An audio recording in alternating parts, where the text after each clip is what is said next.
Hello and welcome you all to let's crack it with Abhishek Gupta. मेरा नाम है अभिषेक। तो इस वीडियो में हम देखने जा रहे हैं एनर्जी सेक्टर, जो भारत का एनर्जी सेक्टर है, यानी जहाँ से बिजली बनती है, कहाँ से कितनी बिजली बनती है, किस चीज़ से हमें बिजली मिलती है, कोयले से कितनी बिजली मिलती है, रिन्यूएबल एनर्जी से कितनी बिजली मिलती है, सब चीज़ इसमें बताई गई है। न्यूक्लियर पावर स्टेशन कहाँ कहाँ पे है। देखिए, हमेशा सवाल पूछा जाता है कि ये न्यूक्लियर पावर स्टेशन कहाँ पे है। ये आपको 4 राज्य दे देगा, 4 न्यूक्लियर पावर स्टेशन दे देगा और मैच करवा लेगा कि ये न्यूक्लियर पावर स्टेशन जो है, यानी कि ये परमाणु संयंत्र जो है, ये किस राज्य में स्थित है। तो इस तरह के सवाल बनते हैं। इसमें सब कुछ बताया गया है कि कहाँ कहाँ पे कौन कौन से रिएक्टर हैं, कहाँ से हमें कितनी बिजली मिलती है। बहुत ही अच्छे से बनाया गया है मटेरियल ये। इसको आप पूरी वीडियो को देख लेना, अंत तक आपका पूरा एनर्जी सेक्टर तैयार हो जाएगा। एनर्जी से यानी कि ऊर्जा से एक भी सवाल आपका नहीं छूटेगा, चाहे कैसे ही पूछ ले कि सबसे ज़्यादा बिजली कौन पैदा करता है, कहाँ से बिजली पैदा होती है, सेंट्रल सेक्टर कितना पैदा करता है, यानी कि केंद्र कितना बिजली पैदा करती है, राज्य कितना बिजली पैदा करते हैं, प्राइवेट सेक्टर कितना बिजली पैदा करता है, सब कुछ उसमें बताया गया है। तो शुरू से लेकर अंत तक पूरी वीडियो देखिएगा, आपकी एक भी चीज़ नहीं छूटेगी और सब कुछ कवर हो जाएगा। इसमें से आप जितने इंपॉर्टेंट हो सके आप नोट्स बना लीजिए। तो मेरे हिसाब से इसका आपको एक भी पोर्शन नहीं छूटेगा अगर आपको एग्जाम में एक भी सवाल आता है एनर्जी सेक्टर से। स्टार्ट करने से पहले बताना चाहूँगा गाइस, अगर आपने let's crack it with Abhishek Gupta का यूट्यूब चैनल सब्सक्राइब नहीं किया है तो उसको प्लीज़ सब्सक्राइब कर लीजिएगा और बेल आइकन भी दबा दीजिएगा, जिससे कि आपको सारे नोटिफिकेशंस मिलते रहें। जो लोग यहाँ पे फॉलो करते हैं, यूट्यूब पे वीडियोस देखते हैं let's crack it with Abhishek Gupta के साथ, मेरा आपसे ये कहना है कि आप let's crack it with Abhishek Gupta का जो फ्री टेलीग्राम चैनल है उसको जरूर ज्वाइन कर लीजिएगा। उसको ज्वाइन करना बहुत ज़्यादा ज़रूरी है। जो भी यहाँ पे फॉलोअर्स हैं, जो भी वीडियोस देखते हैं, इनको पसंद करते हैं, वो प्लीज़ वहाँ पे ज़रूर फॉलो कीजिए। सारे नोटिफिकेशन, सारे अपडेट्स सब वहीं आते हैं। करंट अफेयर्स के क्विजेस वहाँ पे मिलती हैं, क्वेश्चंस वहाँ मिलते हैं, करंट अफेयर्स पूरा वहाँ मिलता है, सब कुछ वहीं मिलता है। अगर मुझे कुछ सैम्पल टेस्ट पेपर्स जो देने हैं, जैसे सैम्पल टेस्ट पेपर मैंने शेयर किए हुए हैं वहाँ पे, सब टेस्ट पेपर्स वहीं पे शेयर किए हुए हैं, तो वो सब चीज़ें आपको वहीं से मिलेंगी। तो let's crack it with Abhishek Gupta का फ्री टेलीग्राम चैनल ज्वाइन करना बहुत बहुत ज़्यादा ज़रूरी है। ठीक है, बात करते हैं अब इसकी न्यूक्लियर पावर स्टेशन की। सबसे पहले हम इसमें देखते हैं कि भारत में कितने कौन कौन से न्यूक्लियर पावर स्टेशन हैं और कहाँ कहाँ हैं। इंग्लिश हिंदी दोनों में लिखा हुआ है, तो आपको दिक्कत नहीं आएगी। थोड़े नाम मैंने इंग्लिश में ही छोड़ दिए, सिंपल सी बात है। जो हिंदी मीडियम का छात्र है वो भी इनको पढ़ के समझ सकता है कि ये राज्यों के नाम लिखे हुए कुछ खास नहीं है। तो देखिए, सबसे पहले बात आती है कि जो भारत में इस टाइम पे परमाणु ऊर्जा संयंत्र जो चालू हैं, ऑपरेशनल हैं, यानी कि काम कर रहे हैं, तो कौन कौन से हैं। सबसे पहली बात आती है कैगा की। जो कैगा है ये कर्नाटका में है। NPCIL जो है nuclear power corporation of India limited है, यानी कि एक बॉडी है जो भारत सरकार की बॉडी है, वो इसको चलाती है। और ये चाहे आप ध्यान ना रखें कि 880 मेगावाट इसकी कैपेसिटी है, चाहे एक बार को आप ये ध्यान ना रखें, लेकिन इतना ज़रूर ध्यान रखिए कि कैगा जो है वो कर्नाटका में है, काकरापार जो है वो गुजरात में है, उसके बाद कुडनकुलम न्यूक्लियर पावर प्लांट ये तमिलनाडु में है, फिर कलपक्कम जो है चेन्नई का ये तमिलनाडु में है, नरोड़ा ये यूपी में है, रावत भाटा राजस्थान का है। उसके बाद आता है तारापुर। तारापुर जो आता है वो कहाँ पे आता है, महाराष्ट्र में आता है। इसके आगे आप देख सकते हैं कि यहाँ पे लिखा हुआ है ये कि ये IPHWR है, ये VVER है, तो ये क्या है, या ये BWR है, तो ये क्या चीज़ है। ये टेक्नोलॉजी है, जिस टेक्नोलॉजी के बेस पे, जिस प्रौद्योगिकी के बेस पे ये पावर प्लांट बने हैं। तो यहाँ पे मैंने लिख दिया है, जैसे IPHWR है, Indian pressurised heavy water reactor है ना, भारतीय दबाव युक्त भारी जल रिएक्टर है ये। तो भारी जल यानी कि जो ड्यूटेरियम है, H2O की जगह, अगर मैं H2O की जगह मैं D2O यूज़ कर लूँ तो उसको हैवी वाटर कहते हैं, केमिस्ट्री में आपने पढ़ा होगा। तो उसको यूज़ करके जो रिएक्टर बनाया गया है ये वो है Indian pressurised heavy water reactor. उसके बाद VVER का मतलब है यहाँ पे वाटर वाटर एनर्जेटिक रिएक्टर, चाहे तो इसको WWER कह दो, चाहे VVER कह दो, बात एक ही है। फिर आता है बॉइलिंग वाटर रिएक्टर, वो BWR है। जहाँ पे लिखा हुआ था BWR यानी कि बॉइलिंग वाटर रिएक्टर, जैसे कि जो तारापुर वाला है ये BWR है, बॉइलिंग वाटर रिएक्टर है। पूछा जा सकता है कि इनमें से कौन कौन से IPHWR वाली टेक्नोलॉजी पे बेस्ड हैं, कौन कौन से VVER पे बेस्ड है, या कौन सा VVER पे बेस्ड नहीं है ना। ऐसे करके कुछ भी सवाल पूछा जा सकता है। अब देखिए, जब वो डीप जा रहा है, उत्तराखंड PCS हो गया, UP PCS हो गया, चाहे UPSC है, जब वो क्वेश्चंस की और गहराई में जा रहा है तो हमें भी गहराई में उतरना पड़ेगा और थोड़ा सा क्वेश्चंस को यानी जो थोड़ा हमारा कंटेंट है जिसको हम पढ़ रहे हैं उसमें थोड़ा सा और निखार लाना पड़ेगा हमको। उसके बाद बात आती है कि जो nuclear power plants under construction है, तो कौन कौन से अंडर कंस्ट्रक्शन है। चेन्नई का जो कलपक्कम है उसमें एक जो यूनिट है वो भी अंडर कंस्ट्रक्शन है, तमिलनाडु की। काकरापार में 4 यूनिट, चौथी यूनिट जो है वो गुजरात में, वो अंडर कंस्ट्रक्शन है। गोरखपुर, ये गोरखपुर यूपी वाला गोरखपुर नहीं है, हरियाणा वाला गोरखपुर है, तो ये भी अंडर कंस्ट्रक्शन है। प्रपोज्ड है, यहाँ पे बन रहा है। राजस्थान का 7वीं यूनिट और 8वीं यूनिट रावतभाटा में ये अभी बन रहा है, और कुडनकुलम तमिलनाडु में बन रहा है। तो ये यहाँ पे लिख रखा है कि ये कब कब पूरे होने की उम्मीद है, तो 2022 में, 2025 में, 2025 से 2027 में ये कंप्लीट होने की उम्मीद है।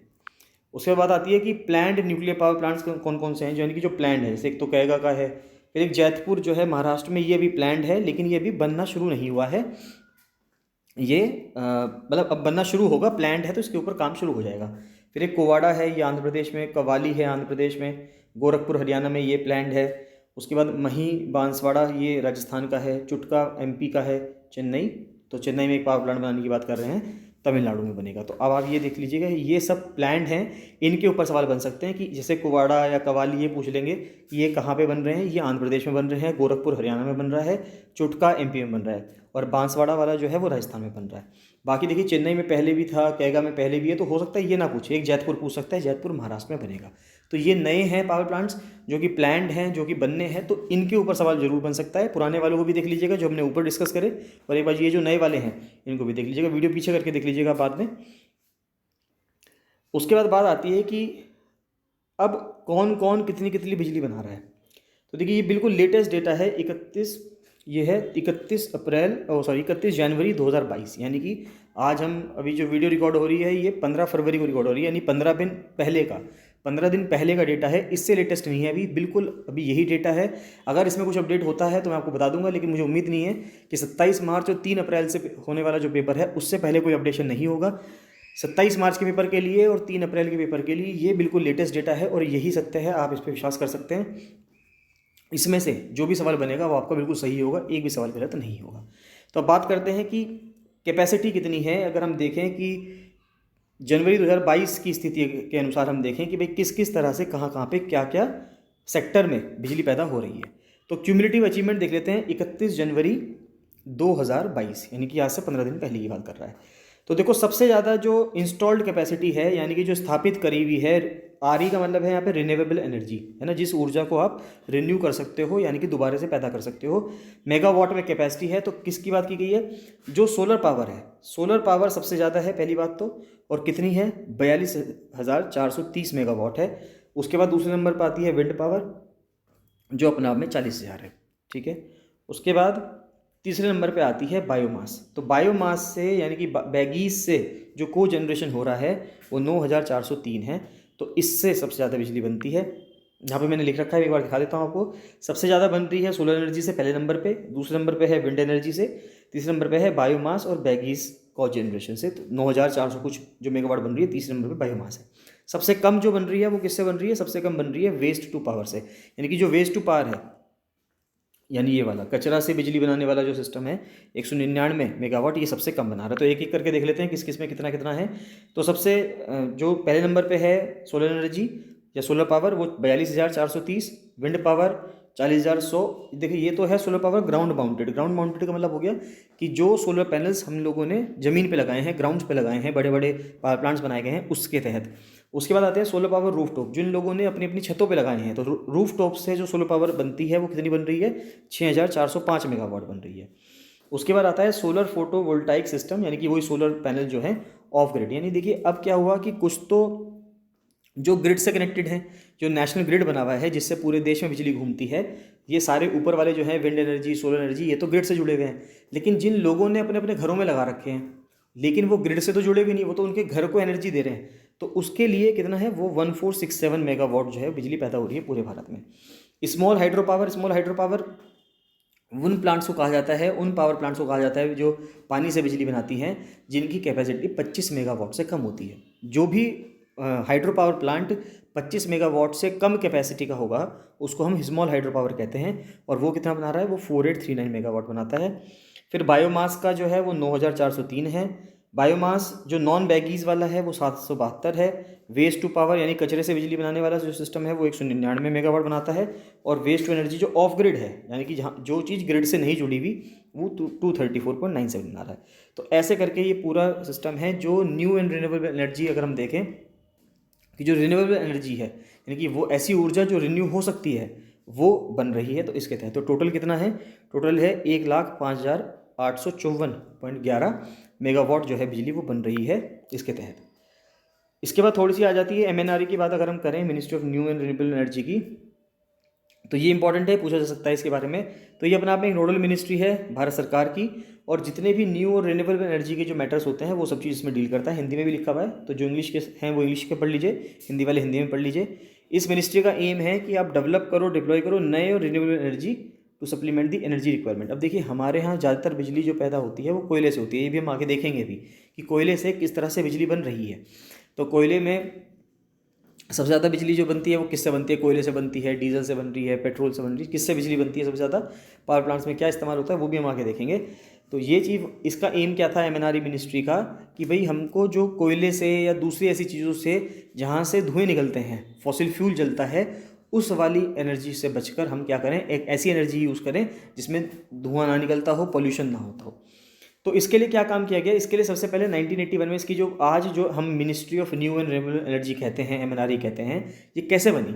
तो 1981 में ये पाया जाता है कि ऑयल क्राइसिस हुए थे, 1970 का ऑयल क्राइसिस हुआ था, गल्फ वॉर चल रही थी, तो उस टाइम पे तेल नहीं आ रहा था। तो उसकी स्थिति को देखते हुए, मद्देनज़र रखते हुए भारत सरकार ने कमीशन बनाया for additional sources of energy. एक सोर्स ऑफ एनर्जी क्या था? एक तो पेट्रोल था, क्रूड ऑयल था, कच्चा तेल था, जो आता था ईरान से, इराक से, ओमान से, इनसे आता था।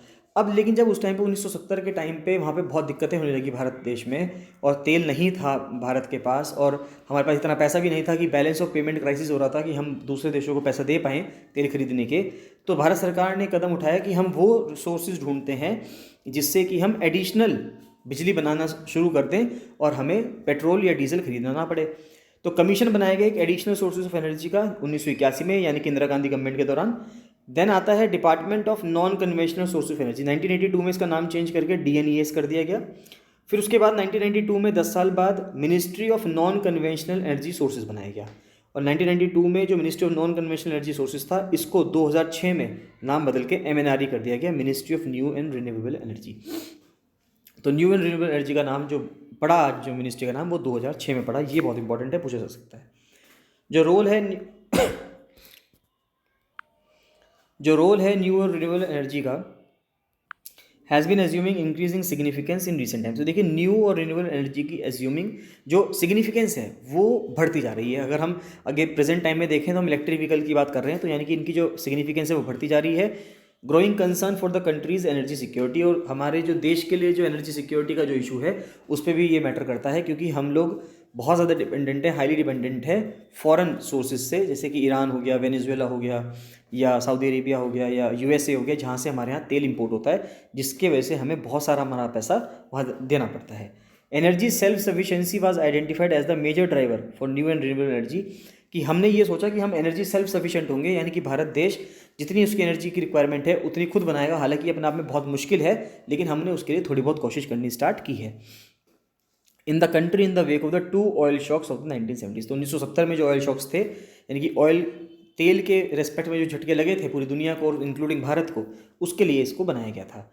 The sudden increase in the price of oil, उस टाइम प्राइस जो था तेल का, जो पैसा था वो बढ़ गया था। Uncertainty associated with it supply की कोई गारंटी नहीं थी, क्योंकि उस टाइम पे गल्फ वॉर चल रहा था, यानी कि जो मिडिल ईस्ट था वहाँ पे लड़ाइयाँ चल रही थी। And the adverse impact on the balance of payment, और बैलेंस ऑफ पेमेंट में बहुत ज़्यादा दिक्कतें थी, क्योंकि इन तेलों को खरीदने के लिए हमें पैसे चाहिए और पैसे भारत सरकार को उस टाइम पे नहीं थे। Led to the establishment for commission for additional source of energy in the department of science and tech in March 1981। तो 1981 में हमने ऊपर जो पढ़ा कि केस डिपार्टमेंट बनाया गया था, फिर कमीशन को चार्ज कर दिया गया रिस्पॉन्सिबिलिटी के साथ कि भाई आप पॉलिसी बनाएंगे, इंप्लीमेंटेशन करेंगे, रिसर्च डेवलपमेंट करेंगे। फिर 1982 में इसका नाम कर दिया गया DNES।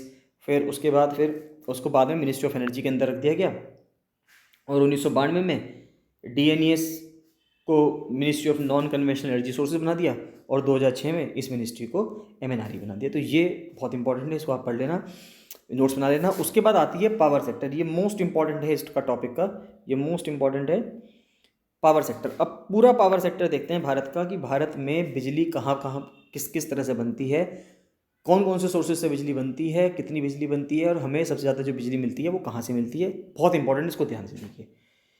ये बात कर रहा है 31 दिसंबर 2021, यानी कि अब से 1.5 महीने पहले की बात कर रहा है, कि बिल्कुल लेटेस्ट डेटा है, इससे बात का कोई डेटा नहीं है, 31 दिसंबर तक का डेटा है, बिल्कुल लेटेस्ट डेटा है।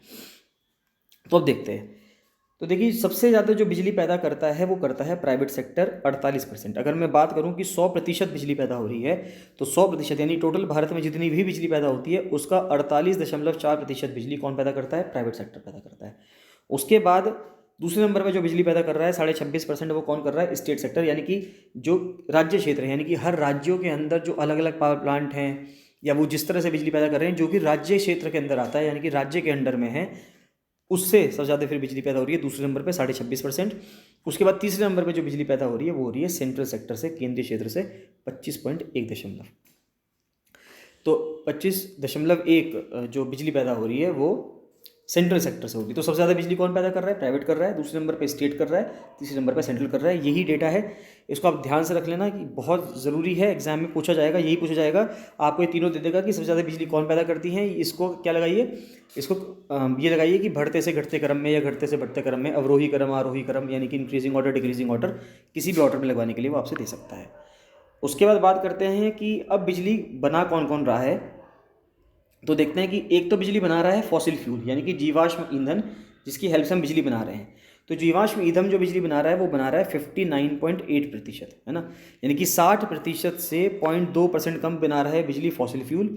और जो नॉन फॉसिल फ्यूल बिजली बना रहा है वो 40.2% बना रहा है। तो अगर आप 59.8 में 40.2 जोड़ देंगे तो टोटल बिजली जो है वो 100% हो जाएगी। तो हमारे यहाँ जो बिजली बन रही है 100% अगर हम बिजली माने, उसमें से 59.8 यानी कि 60% के करीब फॉसिल फ्यूल वाली बनाती हैं, जीवाश्म ईंधन वाली बनाती हैं, और गैर जीवाश्म ईंधन वाली जो बनाती हैं वो 40.2% बनाती है, यानी कि 40% बनाती है। तो 60-40 का रेशो है, आप ये मान के चल सकते हैं बिजली में फॉसिल फ्यूल की और नॉन फॉसिल फ्यूल की।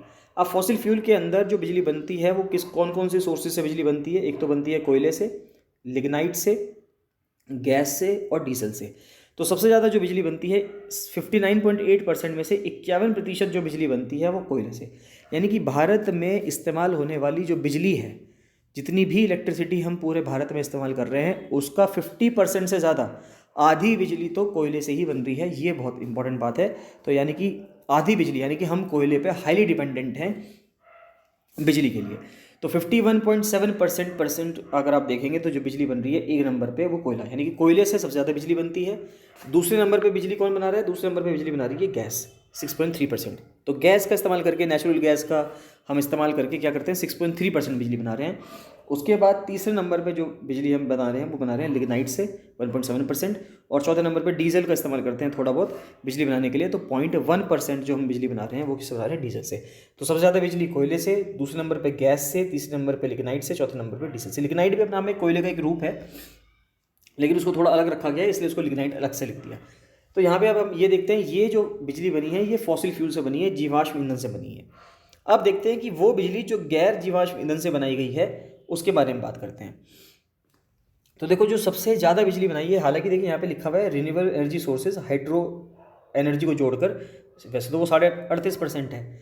फिर विंड को, सोलर को और दूसरी रिन्यूएबल एनर्जी को जोड़ दोगे, इन तीनों को जोड़ के फिर वो 26.5% है। लेकिन इनमें से अगर मैं ये देखूँ कि अलग अलग कौन कौन कितनी कितनी बिजली बना रहा है, तो देखें तो जितनी टोटल बिजली है, यानी कि जो नॉन फॉसिल फ्यूल जो बिजली बना रहा है, यानी कि जो 40% ये जो बिजली बना रहा है नॉन फॉसिल फ्यूल, उसमें से अगर मैं बात करूं तो देखिए अगर 40% में से जो सोलर बना रहा है, सोलर बिजली 40% में से 12.5% सोलर बिजली बना रहा है, ठीक है, यानी कि जो हमें रिन्यूएबल एनर्जी से मिल रही है वो सोलर एनर्जी 12.5% मिल रही है।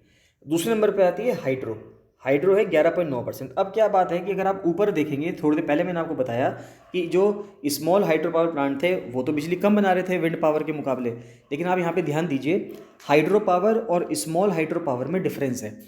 हाइड्रो पावर क्या है कि हाइड्रो पावर वो पावर प्लांट्स होते हैं, वो बड़े बड़े डैम्स होते हैं जो 25 मेगावाट से ऊपर हैं। तो अगर हम उन सबको जोड़ देंगे, तब की बात की जा रही है, तब हाइड्रो पावर है। हाइड्रो पावर अपने आप में जो छोटे डैम्स हैं, बड़े डैम्स हैं, सबको अगर आप जोड़ देंगे तब हाइड्रो पावर की बात की जाती है।